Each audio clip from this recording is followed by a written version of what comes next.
in every song, doesn't matter whether this is a Ninth Symphony, song like musical composition, or folk song, there is a particular note that touches the heart, right? That whatever that note is, maybe C minor, because it has this melancholy, and when it touches the heart, we feel that, right? They say Mozart was the master of the C minor. And I also bring Miles Davis to that, because he also was the master of C minor, the king of blue. It really, really touches the heart. And so this touching of the heart, that there's this string in the heart. So when that string is touched, this act of puja, this is what the act of initiation is. And it is there where tradition is sustained. It is not sustained through scrupulous following of the procedures, scriptural procedures.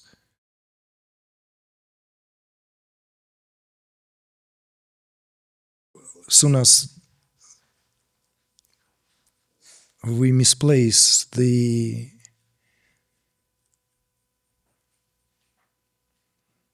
provenance of what gives us freedom, and in other words, we superimpose it onto something else, the trajectory is created where that freedom and happiness are relentlessly being pursued in that where that cannot be gained. In other words, it becomes a mission impossible, truly. Perennial traditions, of course, all without exception, speak about this. But this discourse is not to bring now the collision between, let's say, ideological perspectives, what dominates and becomes the leitmotif for geopolitical expressions of certain prevalent systems, but how that sits and translates into these oecumenical, more hermeneutic settings of spiritual discourse,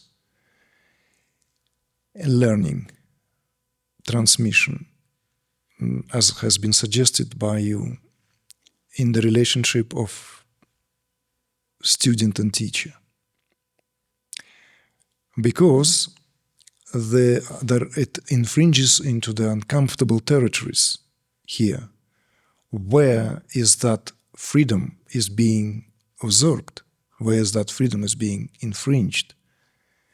So if we have not make any attempts to clarify where lies the individual freedom in the first place, then perhaps at a given we are building on shaky grounds, and we are, effectively speaking, always at the mercy of any tremor, of any wave, or sometimes just a blow of a wind, and for it all collapse as a house of cards. And this is literally a stuff of legend in our day and age, because that relationship is subjected strongly by inherent mistrust in authority figure per se. An authority figure in our day and age undergone various kind of incarnations and re-evaluations, particularly as it is associated with tyrannical regimes. It is associated with social structures known as fascism and communism, and what have you not, like there's some attempts being created to,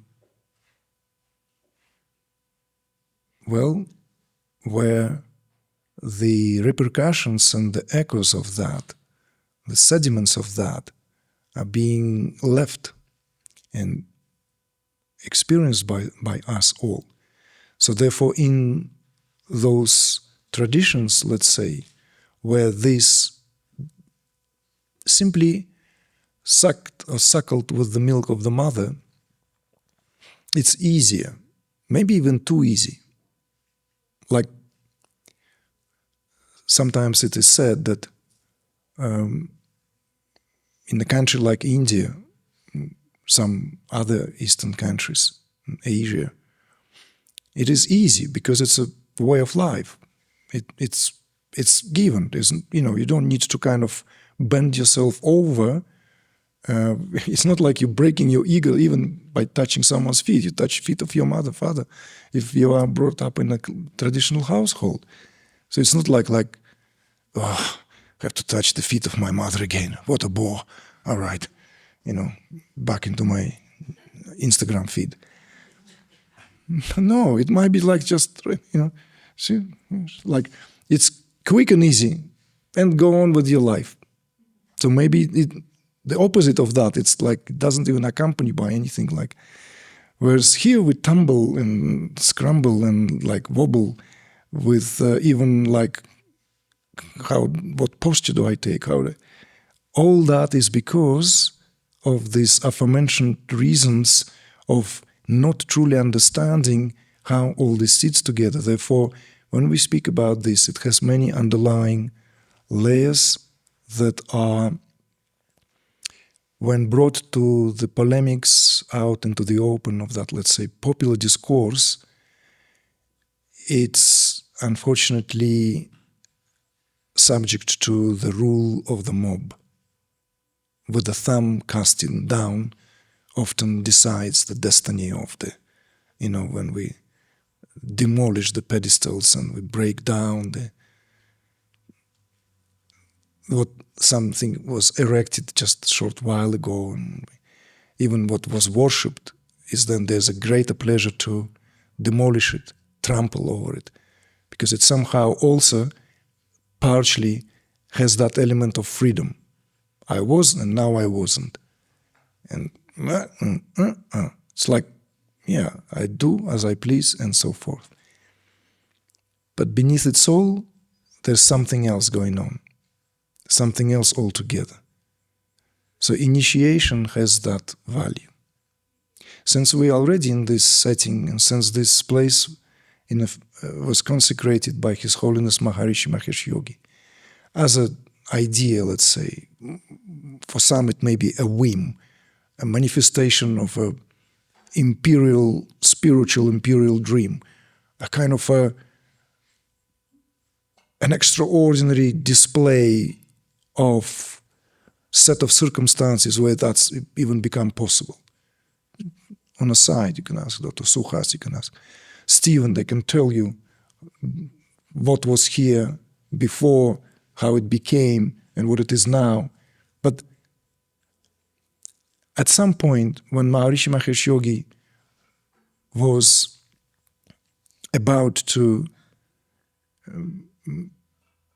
really bring this, let's say, meditation, transcendental meditation, that is, to the masses, in a stage of a discussion of how to do this, which is actually was available. I watched it in the interview about 10 years ago on YouTube with Wallace Brothers. And who came across that? Maybe, no, yeah? Peter Wallace, yes.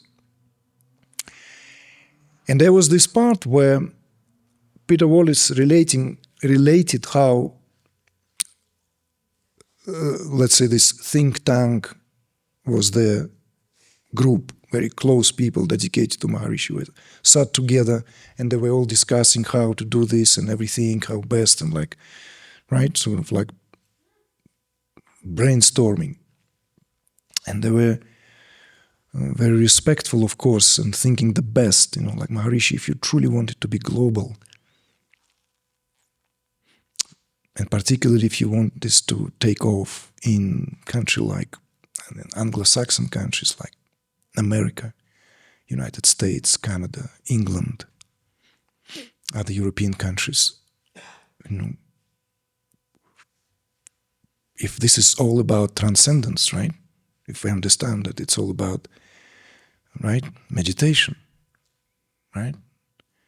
Can we perhaps relax the part with initiation?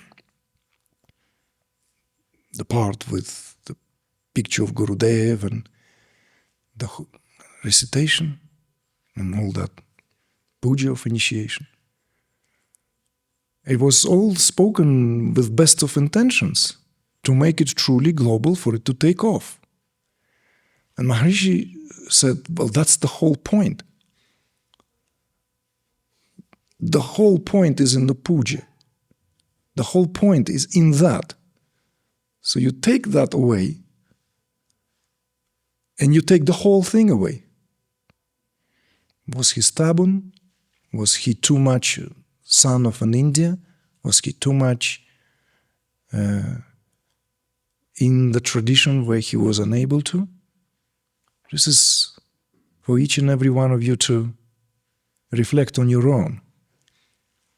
What is important, though, is that there had to be an element, a very important element, because for transcendental meditation to become global, literally an army of TM teachers needed to be trained in every country, like battalions of teachers, divisions of teachers. They will all teach, of course, under the umbrella of the organization, but there has to be some element that would somehow reassure that what this traditionally represents here in terms of that internal hermeneutic quality somehow has the chance for it to pass through. And that was the purpose of the puja. So in other words, individual tendencies, characters, idiosyncrasies, greatness or limitations of so-and-so would be neutralized when the process of initiation takes place. So when a TM teacher initiates someone into meditation, they are free from incurring the karma that is inevitable there in that exchange, whilst at the same time the passage is free for something subtler to be imparted than just the technique. Of course, Maharishi was very, very wise. We could even say clever, so as to make it truly widely available. It had to have this element of simplicity of one's daily life, like brushing of your teeth. It has to have that matter-of-factness about this. So people will not think twice. Are they being converted into Hinduism? It's now people, decades after that, my God, I turned into a Hindu and I didn't even know that. Well, you know what? Crash course in comparative religions will open up some dimension for you, my dear. I'm just saying that right then. That every religion has that element. Absolutely every religion has that insistence that it is universal. Every religion has the claim that you are already a Hindu, you are already a Christian, you are already a Muslim. In Islam, you do not get, in Islam, you are considered to be what? Exactly. You are not converted to Islam, you reverted to Islam. That's the proper understanding. In other words, you are born Muslim, but you don't know it until you do. And that's the moment when you become a Muslim. You see? From Hindu point of view, it's the same. We spoke about the Soham. It's the same thing. Every breathing vertebrae already considered to be Shiva humming its own name to itself as a reminder. So therefore, in Swami Muktananda's classic on meditation, that slim book, was very clearly spoken. Everyone is a yogi, just simply not aware of it. So every religion has that element. Every religion must have that element, that you are already that. You already belong to that religion. And the ridiculous thing only happens is when the religions then meet and then, which one is superior? Well, that's when the whole mess begins, right? Because if truly, like, this is why the one who is filled with wonder, he rolls over and no problem, whatever. Take me in. What, mosque? Let's go. Whatever. What? Yeah, absolutely. Every temple, I'll revel there. What's the problem? You know, under the open sky, under the vault of the sky, under the vault of the Hagia Sophia, you know. Anywhere, Damascus, Jerusalem, bring it on. In a tent, in the earth, you see. So, initiation.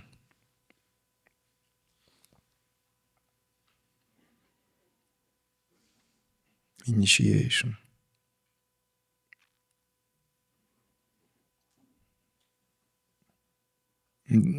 Perhaps this is not for recording, but there are some Tantra. In Tantra, there are some really, some quite uneasy pronouncements, scriptural ones even. Be careful whom you choose for spiritual preceptor. Because in Tantra it's for life, lifetimes. So it's best to call someone Acharya teacher, just like, you know, mentor at most. As soon as you call someone a guru, that's it. That's it. It's like your life ended there and then. You no longer live your life anymore. This is the definition. So it kind of clears things out. It sorts itself out.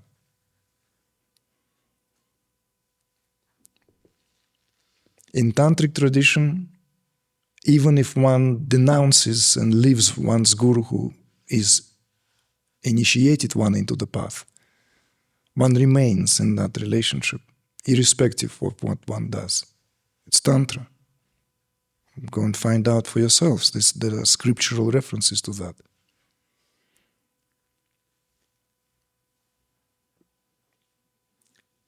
The initiation here, and why the puja is important. Certain feeling is important. Certain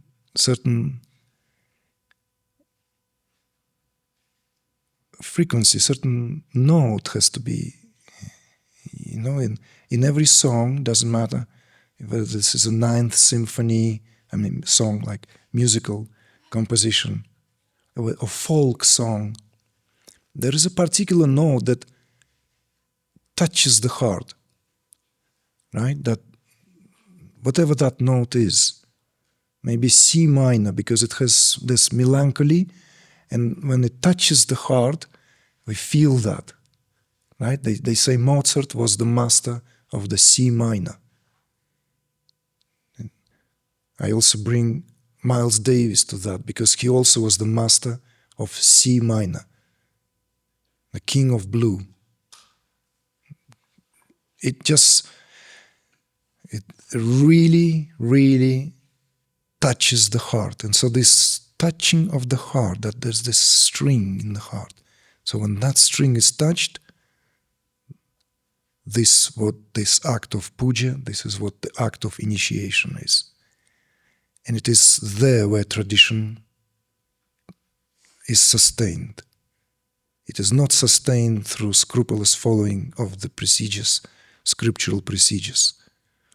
There is an always exoteric and esoteric dimension. We had our immersions much more elaborate.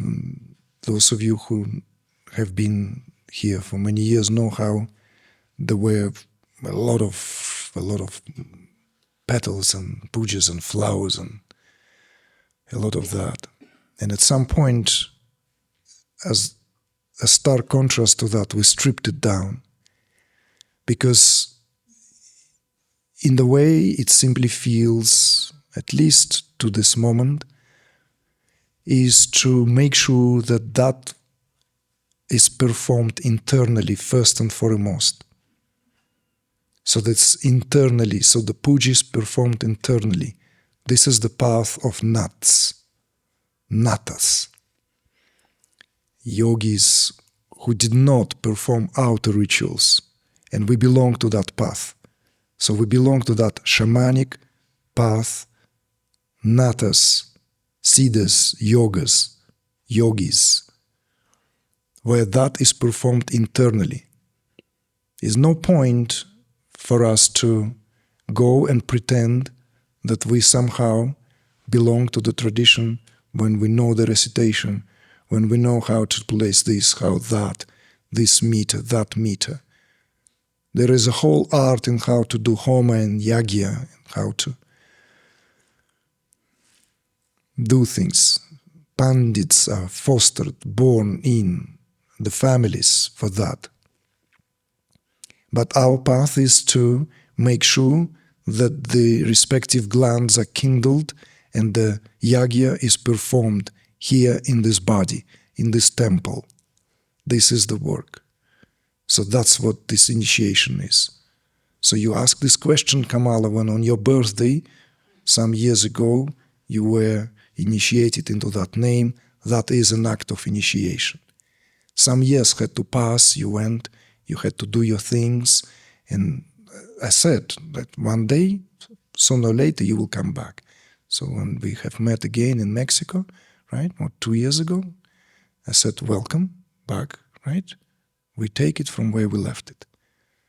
So whether it's 5 years, 10 years, 20 years, it doesn't matter. That's what initiation is. So you are initiate, you are the tantrika in that respect. So what it means,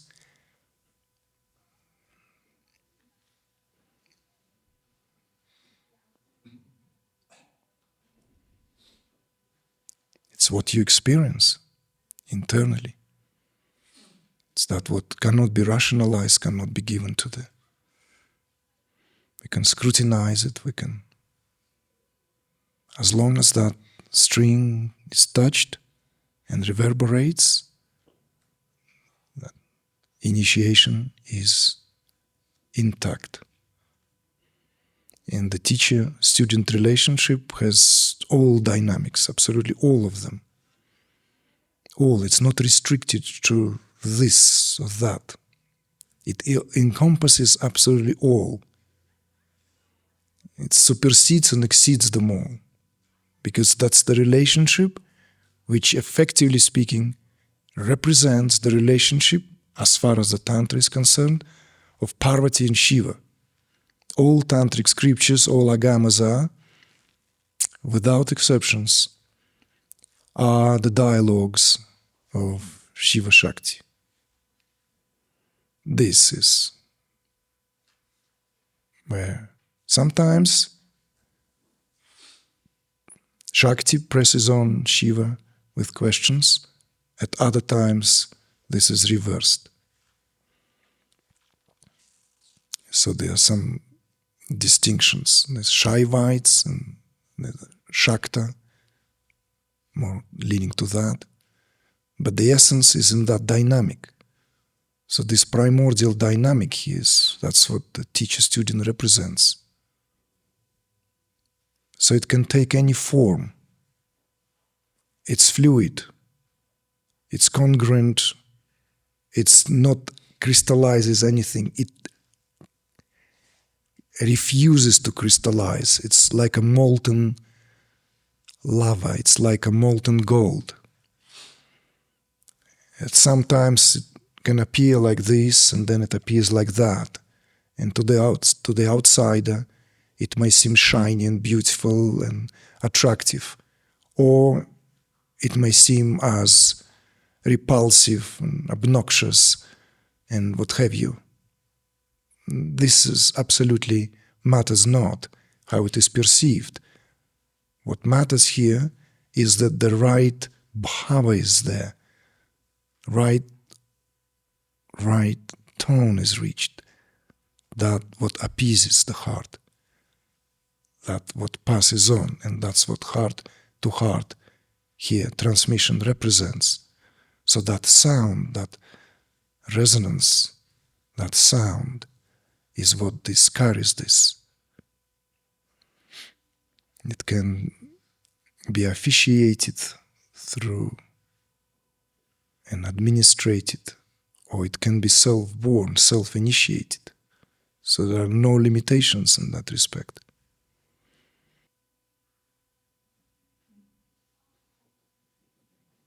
And of course, in let's say, in simple terms, without going into the, let's say, resurfacing, without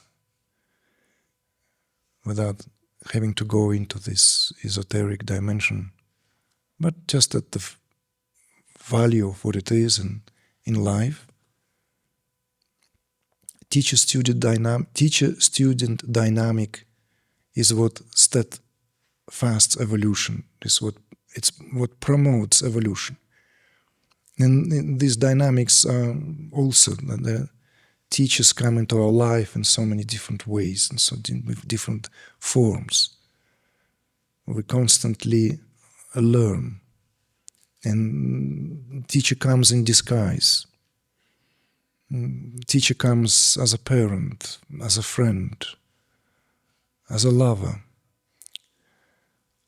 as a foyer, as a pet, as a tree you planted. Teacher. So Guru Purnima, beautifully celebrated in India, not just by serious heavyweight spiritual adepts, no, it's celebrated by children, right? I want a nod from Dr. Suhas, right? Children give flowers to their teachers, simply as an act of gratitude. It's such a beautiful thing. I grew up in that tradition myself. Usto is a most respected word in Uzbekistan. Usto, teacher. Usto so-and-so, usto so-and-so. And you always say that with reverence. It's just normal.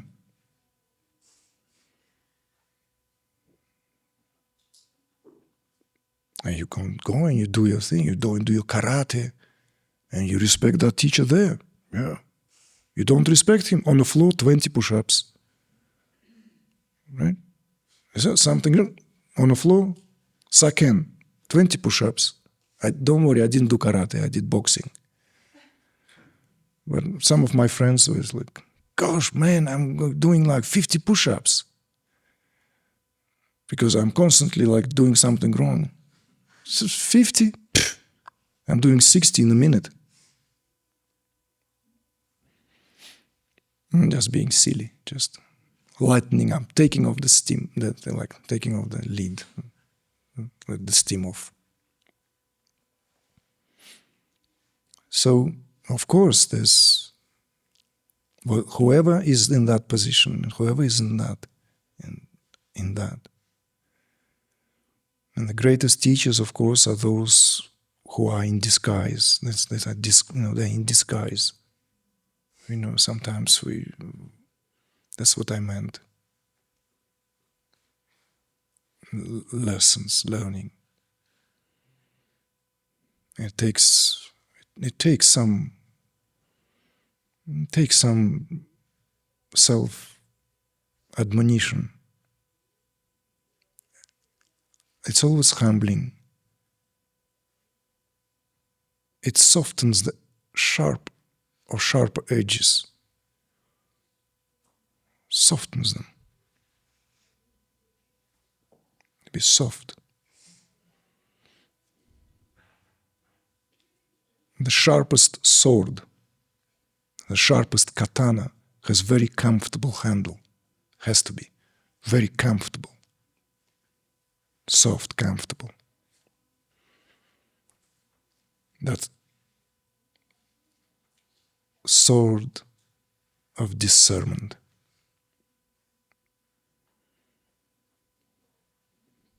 That's what teacher-student relationship is.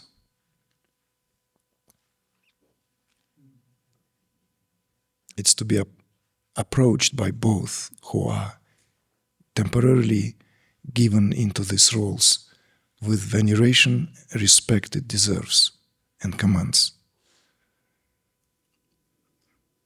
Because that's what sword is. It has to be handled appropriately. It can cut through any obstruction. It can cut clean through any obstacle, through crisp, clear cut of discernment. And of course it can harm.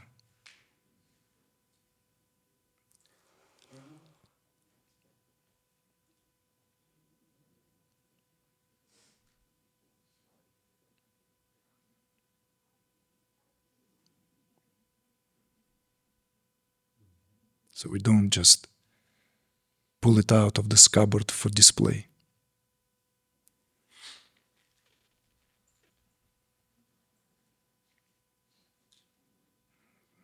Because the very last thing, if we are to bring that analogy we used last night, that the warrior does, is reaching for the sword. It's the last resort. Because first is do not harm. So, whatever you make of it, whatever resonates and sits with you,